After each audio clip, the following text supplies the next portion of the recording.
I stepped into the sprawling labyrinth of Walmart, accompanied by my teenage daughter. Little did I know that this routine shopping trip would soon transform into a nightmare I could never have imagined. As we perused the aisles, my gaze inadvertently met that of a man, a stranger whose presence sent a chill down my spine. Ignoring my initial unease, I brushed it off as mere coincidence. However, as we continued our journey through the store, a disconcerting pattern emerged. At every turn, there he was, lurking in the shadows, his eyes fixed upon us with an unsettling intensity. A nagging sense of dread compelled me to share my concerns with my daughter. I urged her to remain vigilant, to keep an eye on our surroundings.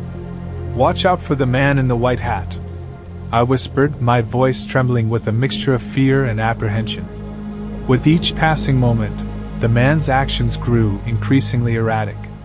He would pick up random items, only to put them back down again. And still, those haunting eyes never wavered, locked onto us in an unnerving dance of predatory focus. Desperate to create a momentary respite, I concocted a plan. As we approached the checkout lanes, I suggested we linger, pretending to peruse our shopping cart while giving the man an opportunity to complete his own transaction. Perhaps then, we could shake off his relentless pursuit. Alas, fate had other ideas. Just as we thought we had evaded him, he materialized once more, like a malevolent specter refusing to release its grip. Panic coursed through my veins, but I forced myself to maintain an outward facade of normalcy. Inside, however, my mind raced, searching for an escape from this sinister game. When the man finally exited through the store's front entrance, relief washed over me like a cool breeze. Perhaps we had finally eluded him. But my relief quickly turned to terror as my daughter's voice quivered with fear. "Mom, he's right there," she whispered, her words laced with a mix of anxiety and urgency. Frantically, I grabbed my phone, determined to capture evidence of this tormentor. But as I turned my attention back to the parking lot, the man's white hat vanished from sight, swallowed by the darkness that enveloped us. Panic surged within me, knowing that our pursuer was now hidden in plain sight. In that moment of desperation, I noticed another man traversing the same path we were meant to take. A flicker of hope ignited within me. I made a split-second decision. We would follow the stranger, praying that he would lead us to safety. With trembling hands, I unlocked the car, urging my daughter to seek refuge within its protective confines. Time was of the essence, and we had none to spare. But just as we thought we had gained a momentary advantage, the man reappeared, as if possessed by an insidious force. He swiftly climbed into his vehicle and pursued us, his intentions shrouded in darkness. Hope dwindled as I realized that our tormentor had not abandoned his quarry. Driven by an instinctual survival impulse, my foot pressed firmly on the accelerator as I weaved through the labyrinthine maze of the parking lot. The man remained hot on our heels, a relentless predator closing in for the kill. Fear gripped my heart, threatening to consume me entirely. An opportunity presented itself as the man was momentarily halted by a glaring red traffic light. Without hesitation, I seized the chance, veering off the highway and into the shadowed depths of hidden side streets. The echoes of our pursuer's presence continued to haunt me, but I dared not glance back. My sole focus was on finding sanctuary, away from the clutches of this malevolent figure. Finally, we arrived at my parents' house, a haven of familiarity and safety. Yet, the fear lingered, preventing me from returning to my own home. I knew that this encounter had forever shattered my sense of security. Though we were fortunate enough to escape that nightmarish ordeal, I couldn't help but reflect on the countless others who may not be as lucky. The harrowing tale I now recount serves as a chilling reminder to all who listen, a stark warning to remain vigilant, to be acutely aware of one's surroundings while navigating the world. For within the shadows lies a darkness that hungers for the unwary, and only through unwavering vigilance can one hope to evade its cold, relentless grasp. I've worked at Walmart for countless years. It hasn't been all that bad, but I've seen my fair share of horror stories unfold on Scary Stories Daily YouTube channel about the terrifying experiences people endure at their workplaces. However, I never imagined most of those horrors could happen at Walmart. Sure, I've dealt with my share of terrible managers and worked in poorly run stores, but nothing could compare to the worst thing that ever happened to me. It was about a decade ago when I inherited the toy department. The previous manager had been utterly incompetent and lazy, and the department was an absolute mess. Nevertheless, I was a toy department professional. Give me any chaotic toy department, and I could turn it into a shopper's paradise. I'd clean it up, restock it properly, and work relentlessly to fix not just the sales floor but the backroom too. It was a daunting task, but I had confidence in my abilities. I knew I'd be pretty much on my own because Walmart couldn't care less about toys. But if they left me alone to work my magic, everything would be fine. I decided that the first order of business was to physically clean up the place. There was overstock everywhere, and the bike rack and Power Wheels rack had become dumping grounds for all sorts of junk imaginable. Power Wheels are those big electric ride-on toys. After days of hard work, I finally managed to clean up the Power Wheels rack. I could finally start moving the Power Wheels boxes back to their designated spots. As I grabbed one of the boxes, it made a rattling sound. I thought maybe some other toy had fallen in or a bag of screws inside the box had burst open. But as I moved the box, I noticed a wet streak and a hole in the corner. These Power Wheels cost anywhere from $75 to $300. And finding such damage was the last thing I wanted. A dreadful thought crossed my mind: mice. No sooner had that thought entered my head than 2 mice burst out of the hole and scurried across the tile floor. I screamed, jumped back, and tried to compose myself. Curiosity got the better of me, and I continued to push the box. It sounded like a rain stick. I wondered, what on earth is going on inside this box? Despite my apprehensions, I decided to remove the box from the sales floor. We couldn't sell it in that condition, and I certainly didn't want customers seeing whatever was inside. I grabbed a cart and attempted to load the box. To my dismay, the bottom of the box gave way, and mouse poop cascaded out. Bits of paper, liquid. It was the most repulsive sight I had ever witnessed. Every time I moved the box, it unleashed a torrent of filth. At this point, I was on the verge of vomiting. I managed to transfer the wretched box onto my cart and quickly fetched my personal protective equipment, PPE. Usually, I didn't pay much attention to PPE, but I wish I had a biohazard suit for this particular occasion. I diligently cleaned the shelf, the floor, the air, and my hands. I couldn't take any chances with my safety. Once I finished, I took the box to the back. This box was colossal, measuring about 5 feet high, 3 feet wide, and 2 feet long. You can only imagine the sheer amount of filth it contained. It was everywhere. In the back, I approached the area where we stored damaged goods and informed the woman there that I was discarding this box. I explained the situation and requested that she mark it down but not touch it. To my dismay, she threw a fit and insisted on speaking to the manager. So we waited, and eventually he arrived. After assessing the situation, he decided that we should open the box and clean the merchandise. I vehemently refused. It was a toy meant for children, utterly filthy and unsanitary. No one should have to clean such a thing. He reluctantly agreed to dispose of it as soon as possible. Relieved, I returned to work.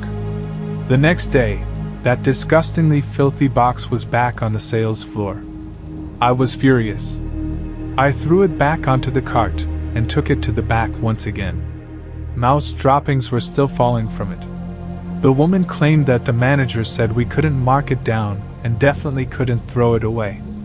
Instead, we were supposed to try selling it as is. Absolutely not. We engaged in a full-blown shouting match. I couldn't fathom how she failed to see that a toy filled with rat droppings was a hazard. She began crying, and my anger intensified. Just then, the store manager appeared and stated that he had instructed a maintenance worker to clean up the box. He apologized, acknowledging that the job hadn't been done properly. However, he insisted that we needed to follow proper procedures for damaged merchandise, and that the box would be cleaned and sold at a discounted price. I was appalled by his decision. It seemed like a complete disregard for the safety and well-being of the customers. I couldn't bear the thought of a child playing with a toy that had been infested with rodents and covered in their waste. I argued passionately against his decision, emphasizing the potential health risks involved. In the end, the store manager realized the severity of the situation and agreed to dispose of the contaminated toy properly. The box was marked as a biohazard, sealed, and sent for appropriate disposal. It was a small victory, but it left a bitter taste in my mouth. From that day forward, I became even more vigilant about the cleanliness and safety of the toy department. I implemented stricter protocols for handling damaged merchandise, ensuring that no compromised items would make it back onto the sales floor. Although this incident was undoubtedly the worst thing that happened to me at Walmart, it also served as a wake-up call. It made me realize that I needed to advocate for the well-being of both customers and employees, even if it meant standing up against the management. It motivated me to be more proactive in addressing issues and striving for a safer, more hygienic work environment. Despite the challenges and occasional horror stories, I continued working at Walmart, knowing that I could make a positive impact in my department and for the people who shopped there. And while there were certainly more bumps along the way, this experience taught me the importance of resilience and determination in the face of adversity. I was scrolling through the job listings, desperately seeking an opportunity that would pay more than the measly minimum wage. Intrigued, I clicked on the ad, fully expecting it to be some sort of scam. To my surprise, though, everything seemed genuine as I read through the fine print. It was a cleaning job. They needed individuals to tidy up abandoned Walmart warehouses, left behind by the retail giant as they moved on to bigger and better locations. Most likely, these warehouses were filled to the brim with old stock and discarded items, which explained the generous pay. Working just 30 hours a week, 2 people would enter these forsaken warehouses, clear them out, and restore a semblance of order. The work might be arduous, but the lure of the money was simply irresistible. After contacting the provided number and enduring a brief 10-minute phone interview, I received my first assignment for the upcoming Monday. The warehouse was located on the outskirts of town, and I would be paired with a seasoned veteran who would show me the ropes. The only instructions I received were to wear comfortable attire that I wouldn't mind discarding if necessary. All other supplies would be provided by my experienced partner, considering it was my first time. On that fateful Monday, I arrived at the address they had given me, mentally preparing myself for whatever awaited inside. I had done some cleaning jobs in the past, but nothing of this magnitude. Stepping towards the warehouse, I noticed a man in his 30s smoking a cigarette beside a beat-up pickup truck. "Are you the newbie?" he asked, extinguishing his cigarette. I nodded, confirming that I was indeed the rookie. He gestured for me to follow him. "I've already brought all our stuff in there. This warehouse should be a good starting point for you. I could handle it myself. By the way, the name's Frank. Pleasure to meet you." He introduced himself. Frank swung open the door, and what greeted my eyes was the most organized warehouse I had ever seen. It was even tidier than some retail stores. "Our task is simple. We just need to sort through all this stuff and dispose of what's no longer usable. If there's anything you want to keep, feel free to take it. Nobody's coming back for these items, so no one will ask any questions. The higher-ups only expect us to tackle one warehouse per week, regardless of its condition. We could finish it all today and still receive our full pay on Friday. Let's get to work, buddy." With that, we began sorting the items, separating them into piles for recycling, donation, and disposal. The items were a mix of old electronics, clothing, and various household goods, most likely leftovers from the Walmart days. There was nothing I would want to take home with me. After a couple of hours, all that remained was the office area, and Frank had already started working on it. "Hey, new guy, you should probably see this." Frank called me over, motioning towards a filing cabinet. He opened the drawers, revealing a sight that chilled me to the core. It was a hidden compartment, filled with unsettling photographs and documents. The photos showed people who seemed to be unaware they were being photographed, going about their daily lives. Flipping through the documents, I found profiles of individuals, including myself. It was as if someone had compiled information on people who had worked in these warehouses. Dread gnawed at my insides as I read further. The subsequent pages depicted notes and observations about the individuals, their habits, and even their vulnerabilities. It was an invasion of privacy that sent shivers down my spine. Overwhelmed by a wave of unease, I stepped back, unsure of what to do. After a moment of hesitation, I dialed 911. By that time, Frank had completed the rest of the work and left me, bidding me farewell with a casual, "Good luck with that, dude." The files and photographs remained untouched.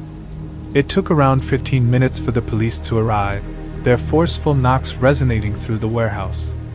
I guided them to the filing cabinet, and they swiftly examined the unsettling contents.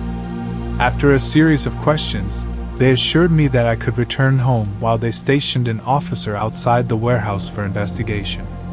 Shaken to my core, I stumbled back to my car and drove home, the haunting images from the filing cabinet burned into my mind.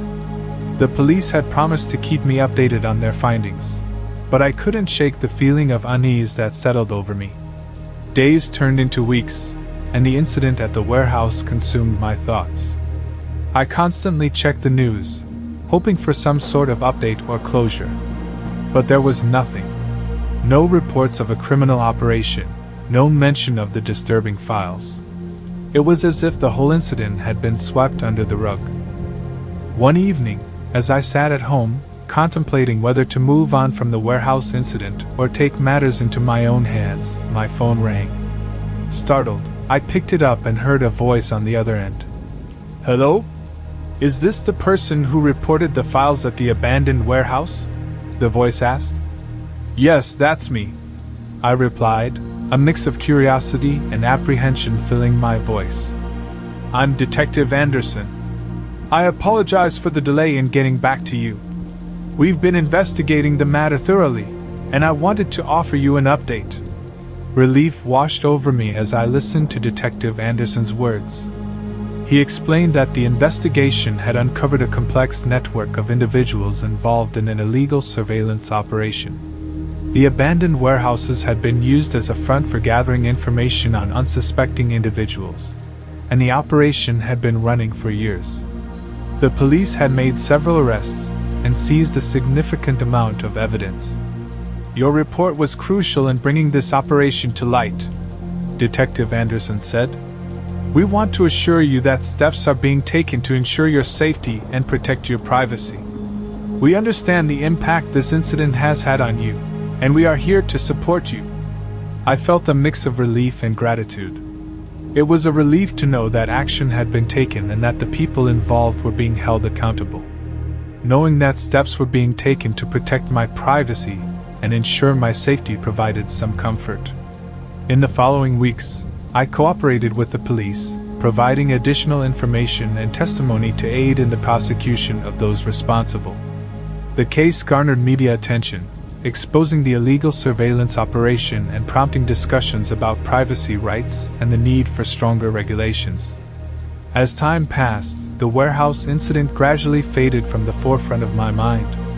Life moved on, and I pursued other opportunities, grateful for the experience that had opened my eyes to the importance of privacy and the consequences of its violation. The incident served as a reminder that sometimes the most unexpected twists and turns can occur in the most mundane of jobs. It taught me to remain vigilant, speak up when something doesn't feel right, and appreciate the impact that a single report can have in uncovering wrongdoing and bringing about justice. I worked at Walmart for only 2 weeks, and it turned out to be a nightmare filled with eerie encounters and haunting experiences. It was somewhere far from population area. During my interview, everything seemed normal, but as soon as I started working, strange things began happening. Instead of being placed as a cashier, I was assigned to the lawn and garden department. I had zero knowledge about landscaping, grilling, or pesticides, which made it difficult for me to assist customers. I hoped that I would receive proper training, but the online modules only covered mundane topics like spill cleanup and safety protocols. It felt as if the company wanted us to be mindless drones, serving their every command. The training program had an unsettling obsession with Sam Walton, the company's founder, almost as if he was a supernatural entity. I couldn't believe the reverence they had for him, and the way they insisted on spreading his message to the customers. During orientation, we were shown a video warning us against joining a union. It was as if they were hiding some dark secret, fearing the power of collective bargaining. They presented actors in the video, portraying unions as malevolent forces, while praising their so-called open-door policy with management.